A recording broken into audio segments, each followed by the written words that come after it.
Okay, now what we're doing is we have a beam here rotating on a good set of bearings.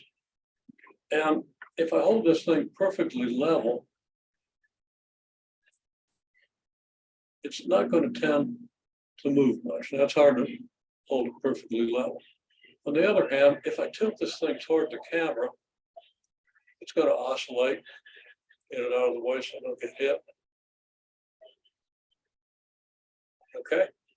Now, why is that? Well, we'll discuss that for a minute. If I aim it a little less, or if I tilt it a little less in that direction, it's going to oscillate more slowly.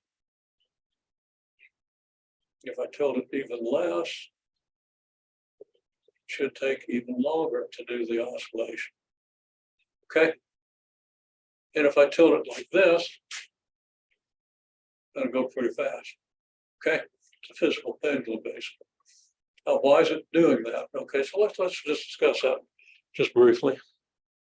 So have a concept of what we're observing. Okay, so answers I got, first answer I got was, well, you got the torque and you got the weight and all that stuff. And the torque exerts, well, the torque acts on the rotational system and causes it to rotate. Okay. Now, the question becomes, where's the torque come from? And that gets a little complicated because the only force you've got on this thing is force of gravity. So how's that exerting a torque? Well, you got to do free body diagrams and stuff. You can do that. Center mass is here. And gravity is straight down and has a component in this direction when the thing is at any point except its low point. Now, whether you understand that or not, we're not going to get into that analysis until I put it in the final exam and make you do it without any warning. Okay, and I could. I wouldn't do too much of that, but remember, anything we've done in lab is fair game on the fine. So you do want to review all your lab notes and review all the systems and think about how they articulate. And I'll probably give you some sample questions, just to kind of help focus yourself, because you can expect that probably 25% of the exam is going to refer directly to your lab information. Okay. Okay. So anyhow, it isn't terribly hard to figure that out. Just to say it succinctly, center of mass is right here. Just take the center of mass, gravity acting down like this, a component of gravity, because this thing is tilted, actually is in a direction, well, actually in this direction relative to the system, and produces a torque, okay? And don't worry about that anymore, any more than that, because what we're really looking at is the simple harmonic motion of this thing. And we've taken observations that are going to allow us to determine whether simple harmonic motion is a good model for what this thing's doing. Just a little bit of trigonometry and we're home free. With the data you got really good data, I think. Okay. Simpler explanation. What's happening energy-wise? Let's talk about that.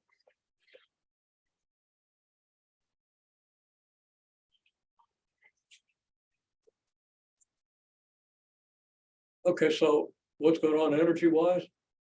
Well, obviously, its maximum kinetic energy occurs right there. Okay. Maximum potential energy. Well, it isn't there because that's where maximum kinetic energy is. Because the only net force acting on this thing is essentially gravity. A little bit from the bearings, but they're good bearings. And as you've seen, you can't totally discount that because when the system that we're observing oscillates, it loses amplitude gradually.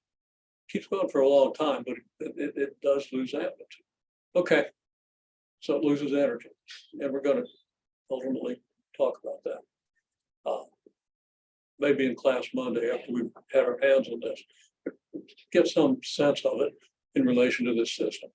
Okay, so why is potential energy higher here than it is here? Where's your center of mass? Center of mass is somewhere along here, maybe about here, I don't know. Actually, I could figure that out. That's like 100 grams, that's 100 grams, and that's like 50 grams. It's probably, yeah, about something. Okay. The center mass is higher here than it is here. That's it. Center mass is going to be pulled downward by the net conservative force. Okay. So that's what's causing the motion. That's what generally causes simple harmonic motion in a variety of different cases. If I have a simple pendulum, this is a physical pendulum. You got to think of torque and moment of inertia when you do this. Okay. I've got a ball on the end of a light string. That's a simple pendulum, or very close to being a simple pendulum, which is just a point mass at the end of a massless string. And we need to analyze that too.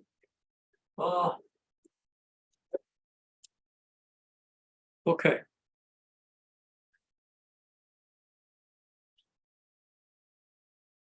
The question here now is, if this thing is in simple harmonic motion, as we saw in class,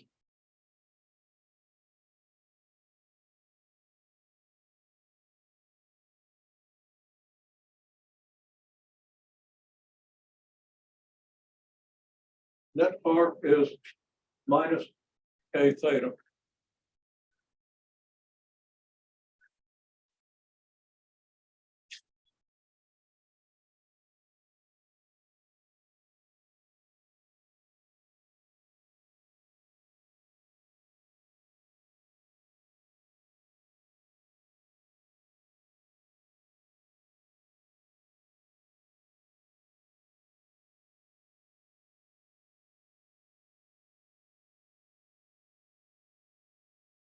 Theta relative to the point of minimum potential energy. You think of that in that way, which is the same as the point zero force. Okay, so I'm not going to get into that. But you could also think of the point of zero net force or zero net torque, because you really want to think of torque because we're talking about a rotating system. Okay, not a point mass. So again, I alpha equals negative K theta. And alpha being theta double prime, just theta double prime equals negative K over I theta. And the ultimate conclusion, and if you're a differential equation, you just use your differential equations, but you don't need it. If you know derivatives of sine, cosine, and the chain rule, you see that this is going to be, and you can easily verify. You put this in the form, in several forms. I'll just go with the it's A times the cosine of omega t plus with phi in there, because phi is the angle at which you start the thing relative to your point of minimum kinetic energy. And omega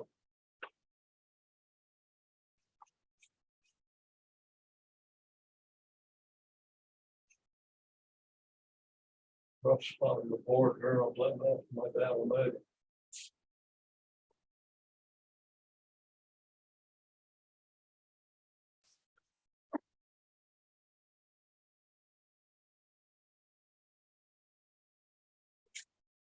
Okay. Well, right now you can tell me what omega is. You got enough information right there. You got a spreadsheet that tells you. And of course, it kind of tells you that omega is changing if you're at a really big amplitude. For some reason, this doesn't work, and we maybe look at our system and figure out what those reasons are. But then you settle down to a period of around what? 10 seconds, something like that. Okay. So you got your data, got your graph, you can estimate what the period is, so you know what omega is. How do you know what omega is? It's because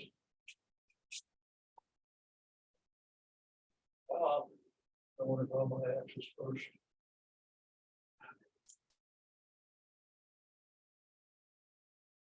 I try to make a circle. If I know what the center is, if I know what the axes are, I'll make a really bad circle. Because I'm trying to fit the circle. I just make a circle. Pretty good circle. Just one day, suddenly, 25 years ago, all of a sudden I started being able to make a fairly good circle because I stopped thinking about it. Okay. That's not great. I mean, it's lopsided over here. It's not a perfect circle behind it. Leonardo da Vinci would recoil and horror.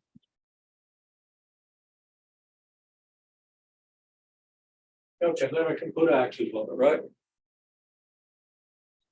And I've got something rotating around the center. Okay. Where this is not the rotating system. This just keeps going around and around and around because what I'm representing is the angle omega t.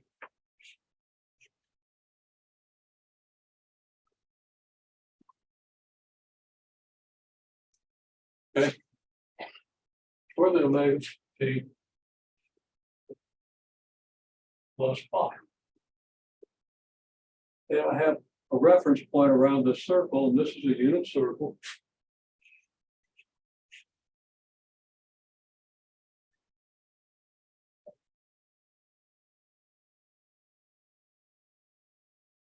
Well, there I have it. Okay.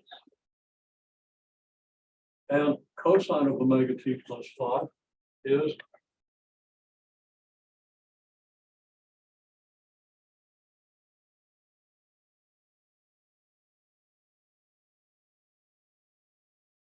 okay.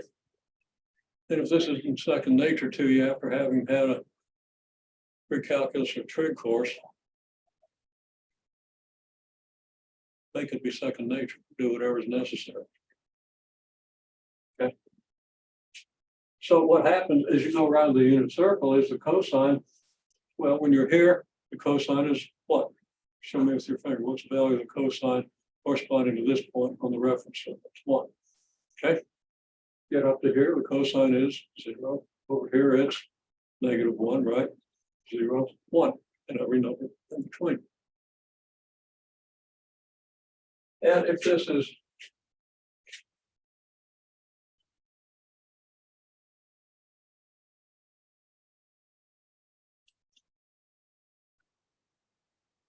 circle of radius A,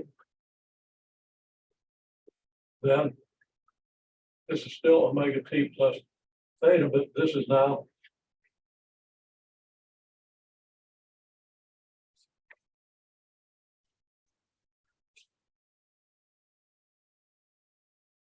never even right. Didn't anticipate doing anything this brilliant, but you got it.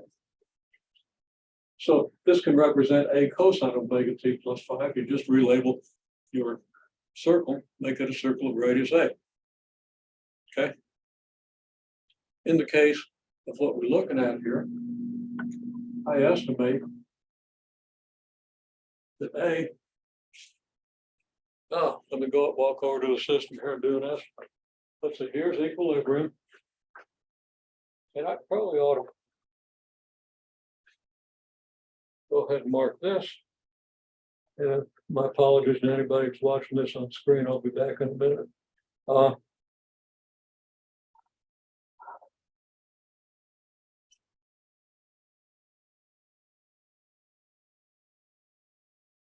Okay. There's equilibrium. And here's my angle. I'm estimating that angle is about 6/10 of a radian.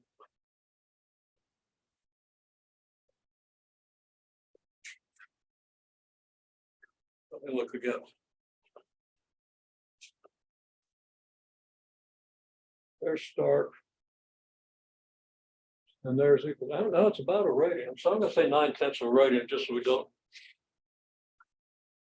Get a radian, that's pretty close to a radian. Now, what I'm looking at is just a piece of paper that I have under the rotating slicer, where I've marked starting angle, the equilibrium angle, which looks about like this, now, a little further out. Then the angles to instrument number 1, instrument number 2, instrument number 3, and instrument number 4. And they don't exactly look like this, so we can measure all these things.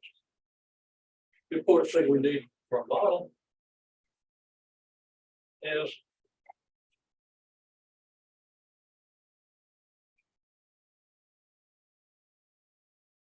the angle between start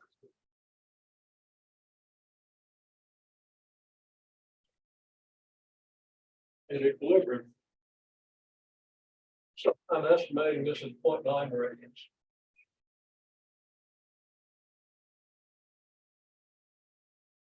That's the amplitude.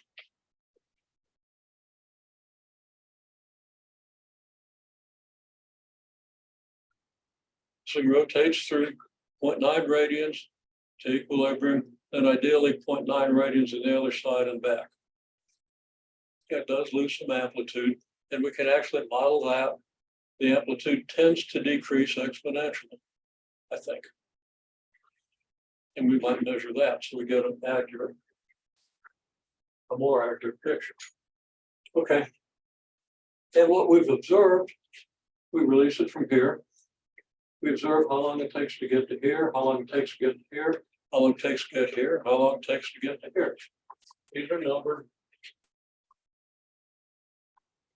1, 2, 3, and 4. 4 really is not that 4, but something like that. Okay. And right here are the time tweets. Not in order. 3 and 4 are out of order. But what we find is we have about the first oscillation, it's about 1.5 seconds. And then this is at about 2.8 seconds. This is at about 5.1. No, sorry. That wouldn't make sense. 3.3 seconds and 5.1 seconds. Now, I haven't represented these all that accurately, but except for this one, they're not too far off. Can you tell from the numbers that I've written here, you know when it's moving fastest, you can see it, okay? Moving fastest, you think it's moving fastest at equilibrium, because that's, of course, our potential energy is as low as it's going to get. Meaning, the change in potential energy from here to here is greatest at this point, meaning your kinetic energy should be greatest at this point. Fudging a little bit for the effect of the torque exerted by the bearings. Okay, because that isn't insignificant. This thing will oscillate for roughly 20 some oscillations, okay, or half oscillations, 10 full oscillations before it comes to rest. Okay, so it takes 1.5 seconds to get from this angle to this angle, and then another 1.3 seconds to get from this angle to this angle, and then just another half second to get from here to here. And then it takes 2.8 seconds to get all the way over here. Right? What it looks like.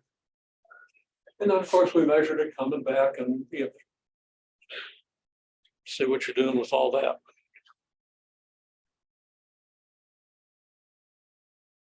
Okay, I don't know what I was thinking. I thought should be 0.9 radians, which would be up here, meaning you'd be starting from equilibrium and moving like this. Okay, now that could be if you hit it with something when it's here, you can get it in motion, right? But That's ridiculous. I don't know why I said that, except I wasn't. With phi zero, because we start at maximum amplitude. And then we go back here, and then we come back to maximum amplitude, right? That's what you measure. So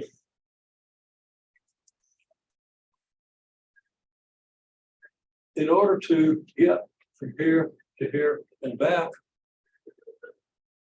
well, we're looking at the point. Okay, at any point, your position is indicated by the x coordinate of that point. That's how you find the cosine. So we go from here to here and back. How far do we have to go in the circle? So, but let's get.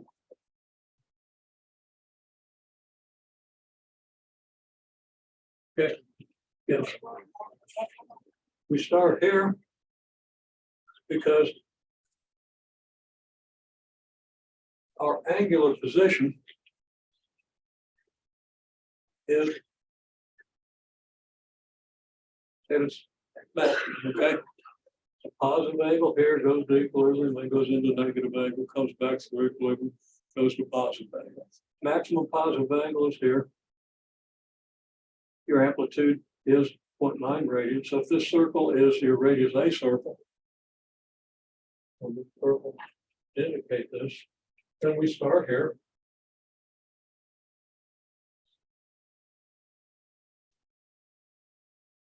Now, when we move around to this point, our angle is here. Move around to this point. Our angle is this. Our angle is decreasing towards zero. We're moving this way. Our angle decreases towards zero. Our angle hits zero at this point. So here,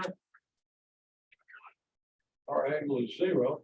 Now, I'm talking about two angles. I'm talking about the angle of the oscillator, but I'm also talking about an angle in the unit circle. Well, this is the angle of the oscillator. This is the angle in the unit circle. You need to sort that out because there are two angles. When we talk about the angle. So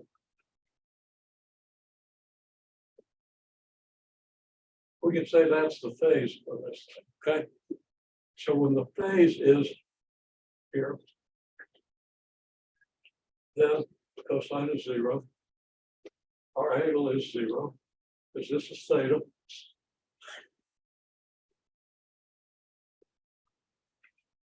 We never did write the theta equals this.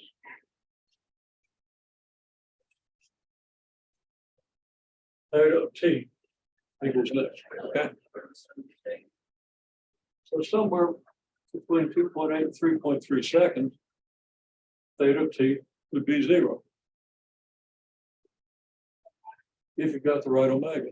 And we're trying to reason out how to get the right omega. I can give you a formula, but formulas don't necessarily lead to insight. Insight leads to formulas, and it's not a difficult insight. And the formulas are actually a little bit confusing. The insight's more important than the formula. But you want both. Okay. So here we are. So here is equilibrium.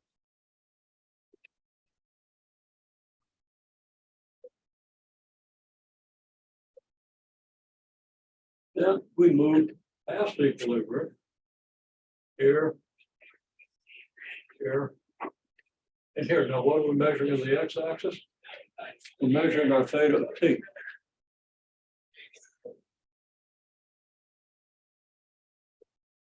Now, have we completed the cycle?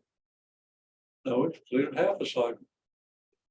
Where do we have to go to complete a cycle? We got to go all the way around here. So what did our phase angle do? It went through 2 pi. So I can say, hopefully with some meaning, that one cycle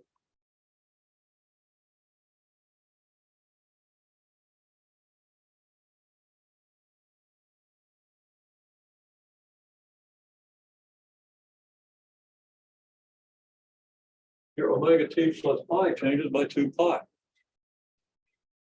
Okay.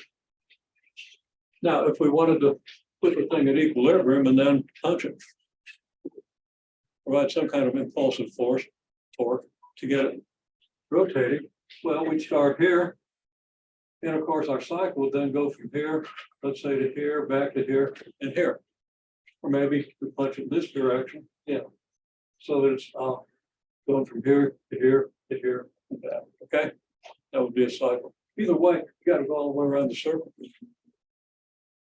Okay, again, the circle is not a geometric representation of this motion. And that's the thing you've got to separate. Okay, so omega t changes by 2 pi.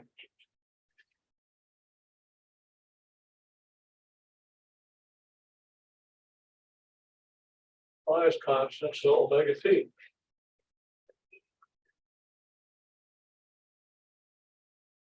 Okay, by 2 pi. Okay, so how do you figure out omega?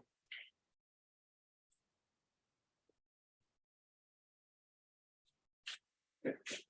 Omega t changes by 2 pi on one side.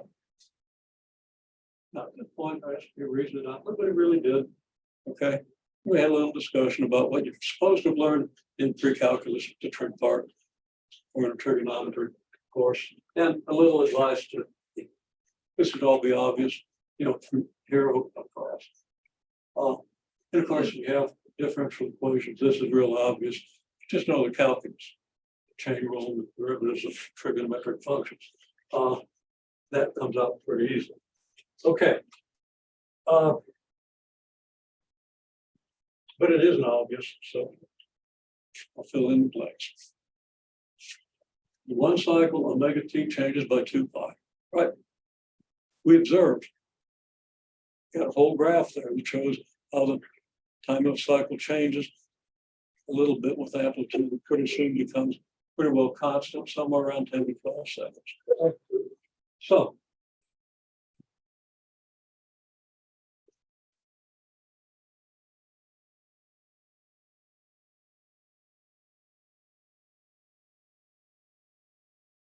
one cycle takes 12 seconds.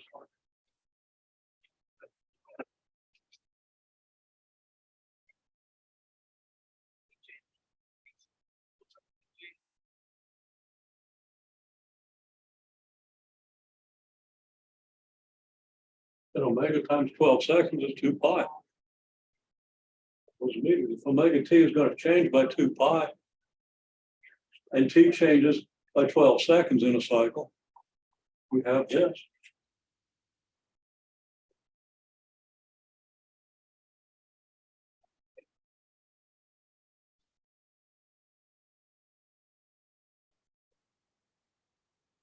Sorry, come out. Okay, 5/6 radians per second. Now you can get that in decimal form using the much more accurate observations you made. You can estimate the time period of this thing to a tenth of a second pretty accurately from your graph. Okay. Now I'd like you to do that as you're going to move on. Take your model here. Now that you can calculate omega and calculate it based on whatever your graph tells you, wherever you think you are on that graph of the period versus time versus number of oscillations. When it was oscillating this much, which observation was that? You don't know because you didn't measure that, but you can kind of remember. You got a curve that goes from here. It's almost a 360-degree oscillation. Comes down like this, levels off, and ends when the thing stops. So somewhere between a 360-degree and 120-degree. Where do you think it was? Use that for time along with your data curve.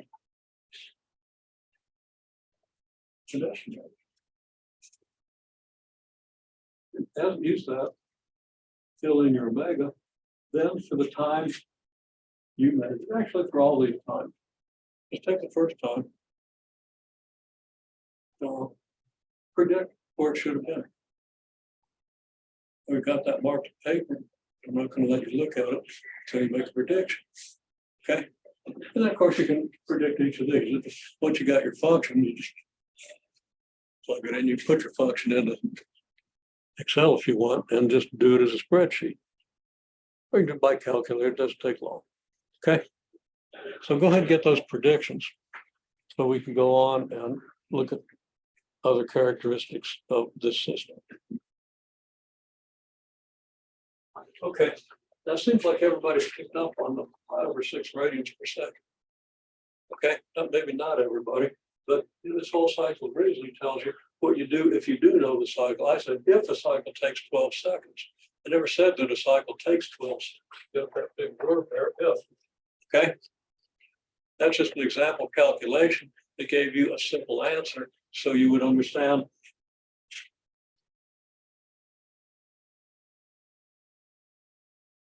this relationship. Okay, or trying to lead you to understand that relationship. It's something you're going to have to process a little bit. Now, what you have, everybody has a really good looking graph of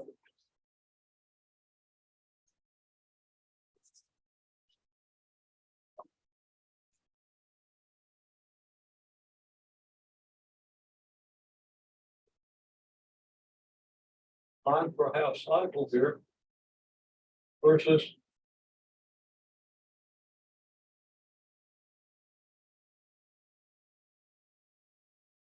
number of observations, where 8 seconds is about here and 10 seconds is about here. Okay. Now, we don't have a video of it. You just have your memory. I just have my memory. I don't know. But I kind of think that the amplitude that we're observing here, which would be from here to here, 2.9 radians, occurred probably around here on this curve. Spent a lot of time on small oscillations here toward the end. Okay. But we kind of come down to actually the curve kind of levels out a lot quicker than this one did. But you get the idea that, okay, you draw a trend line through your curve. Or you get Excel to make a trend line. Or you visualize a trend line, depending on how precise you want to be. And there are all kinds of decisions you have to make when you do that. And we're not going to get into that, but you come over here and it looks like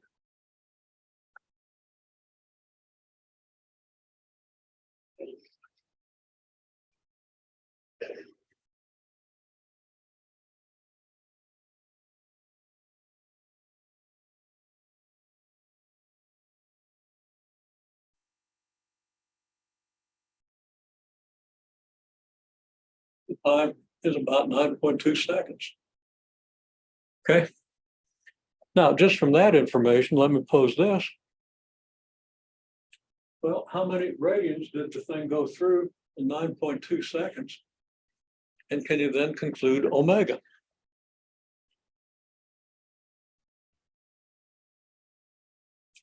Okay, now most of you use 9 seconds, and I can't tell, looking at your graphs, I have to draw a careful curve to estimate any tenths of a second. It looks pretty close to 9 seconds.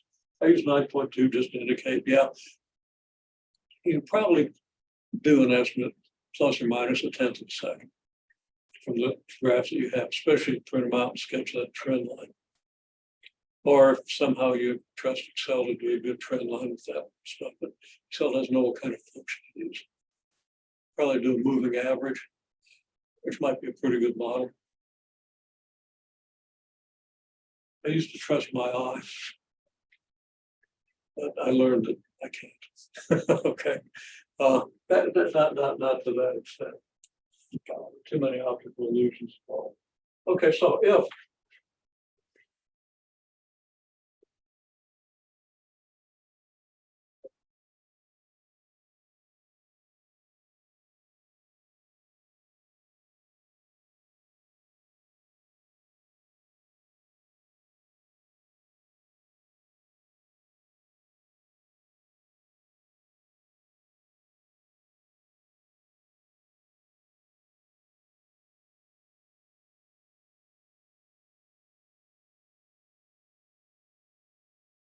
same reasoning that you, again, would ideally have known since you took a pre-calculus course worthy of your abilities. They don't exist anywhere outside of, I don't know they exist anywhere. Because it's universities that teach at a high level usually don't teach pre-calculus. Okay. Anyhow, and those that do, well, they'll teach a great course. Okay. Ken, go to business. This is what you got to use to do this prediction. So you got to be able to do your predictions pretty quickly if you haven't already.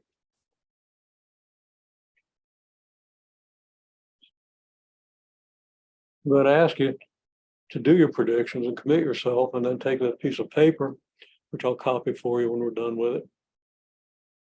Okay. And compare your predictions to the angles that you can measure.